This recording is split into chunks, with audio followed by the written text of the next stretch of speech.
Hello everyone, Rare Model Reviews here, and today we'll be reviewing the high-grade Advance of Zeta Hobby Hizack.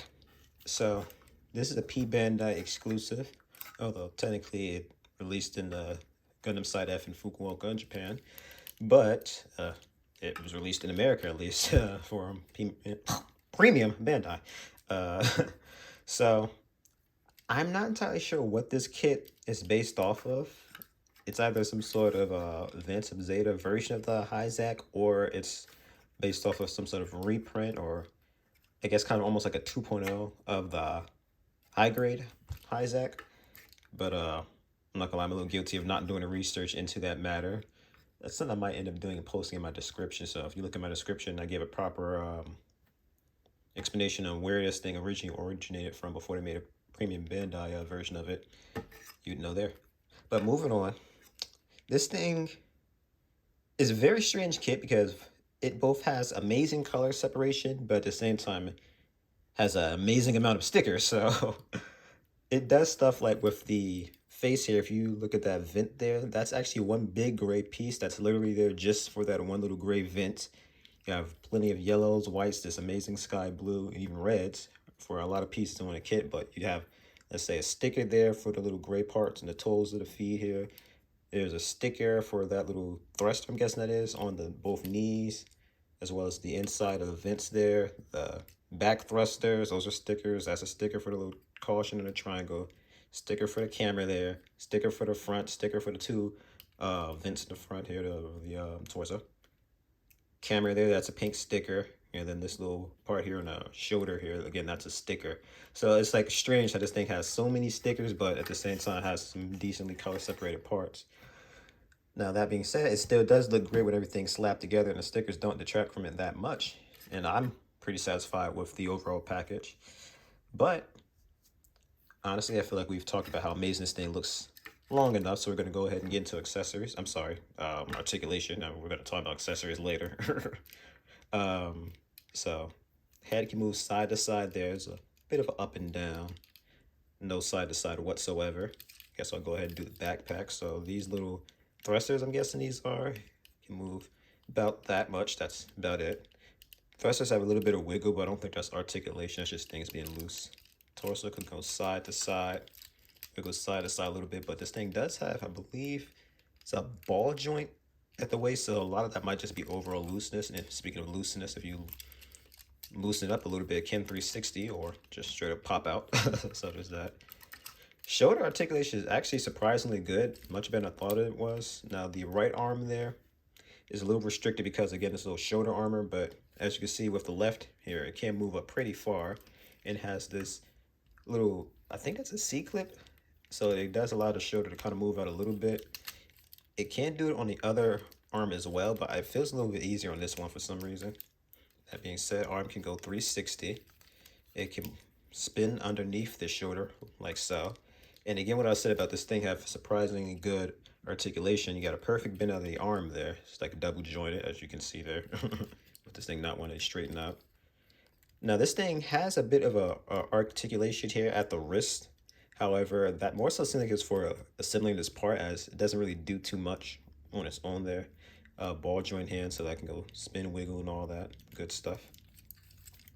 We don't need to go over the other arm. It's just the same. Don't let the short armor fool you. The again, this thing has surprisingly good articulation. The sides here can go all the way up, which allows this thing to do a split. So again, just very surprisingly good articulation on this thing. The rear armor does not move at all. I do not believe this piece here moves either. The front armor moves up.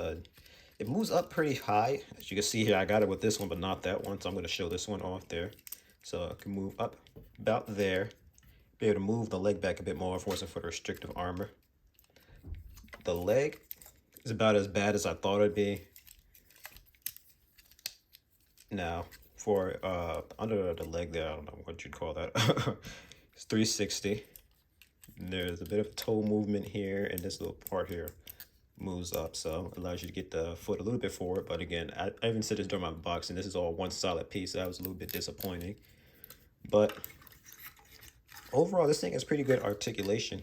Now, unfortunately, one thing I'm going to note about this kit is it does use quite a bit of polycaps. The one gripe I have about it is it uses a soft plastic on soft plastic. I'm not sure if it's polycap on polycap here for like this knee joint. So I'm sure you already kind of pointed out this thing kind of has a bit of trouble standing as it kind of these legs here get a little loose, or rather the knees. So it kind of results in this thing kind of wobbling over and whatnot. So you're already seeing the kind of awkward way I kind of had to position it to get these things straight enough where it could stand. So that's something I anticipate going to. Oh, geez, what's wrong with me? That's something I anticipate is going to be an issue in the future. So if you decide to pick this kit up, look out for that. But going into accessories, technically this thing does not have any. However, it does have one gimmick that you'll find in just about every Xeon kit. I'm sure you can make that out just fine, but you move that little piece at the top, the mono eye there can move. Then you, of course, would simply replace the head, which is simple enough to take off without having any worries of this thing breaking anything. And you can, again, adjust where the camera's pointed. Now, since I really did not want to put out a 7-minute video here, I did dig up some accessories that I was going to review on its own or something. Or really, honestly, I was just kind of looking for an excuse to throw them in a review like so. Now, these things are supposed to have combined to make a fist, but I cannot find a little instruction manual that came with these things. And don't ask me where I got these things from. I got these so long ago, I can't remember where. I feel like it's either online, like in a store, as like some sort of add-on, or it was like in a magazine or something years ago. But since this thing has like no weapons, due to it being basically a Gundam F1, a race car type sports suit, you know, it's made for entertainment purposes, not war. I wanted to put this thing in some sort of dynamic action pose, so these help with that matter. So these weapons are very interesting because, again, as I said, they're supposed to be combined into a fist as a result. There is a bit of articulation, so you can see like there's like basically finger laser guns. So there's like a bit of articulation to them. So if anyone in the comments knows about these things or has it, please inform others where you got them. Be able to jog my memory. It'll even help if you can help me figure out how to transform this thing to a fist. I feel like I'm missing something. That's probably what it is, but I dug this thing out of my box of abandoned gunpla and accessories, and this is all I could find. But that is really it for this guy. So I guess I'll end it off with a size comparison. So right here we have the Pixie here, and the Pixie looks like a Pixie, all right, with how small it looks compared to the Hizack, which is about right, as the 0080s is about when they started to size up mobile suits. And then we have here, from our last review, the Psycho Doga, which is where mobile suits got absolutely enormous. Now, I did not realize just how big this thing was because I made the mistake of comparing it to the high-grade Suzabi, which is a behemoth. So it made him look pretty small, but no. Even the grunt suits were pretty large, not as large as, let's say, the Suzabi, which is one of the rare, just Dumbledores where they're just huge for no reason. But it's still quite a bit bigger than a Pixie, and again, the Psycho Doga just makes this thing look huge.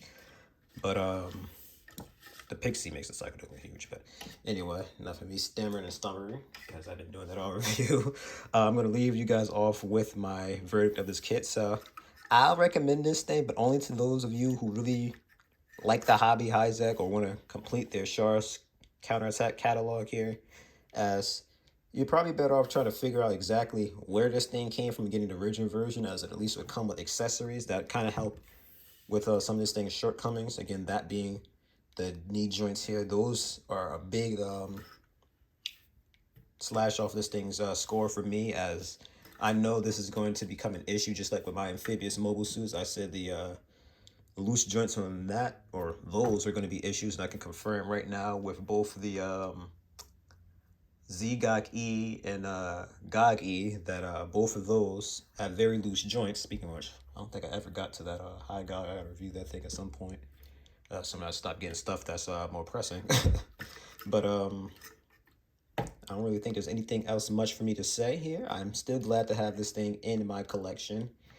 And I didn't point this out before, but it does have a little piece here for the action base. I always forget to bring out an action base for these things, but it's not that important to put the thing on an action base. All it really would do if I put that thing on action base, it would just show off that, yes, you can do the little goofy pose from the movie. But yeah, again, this has been Rare Mod Reviews. If you enjoyed this video, please give it a like, comment below. I'd love to hear some engagement from you guys. And if you feel free, please subscribe. It is free of charge, unlike Twitch. And you'd be doing me a huge favor by doing so. So thanks for watching, and see you around in the next review.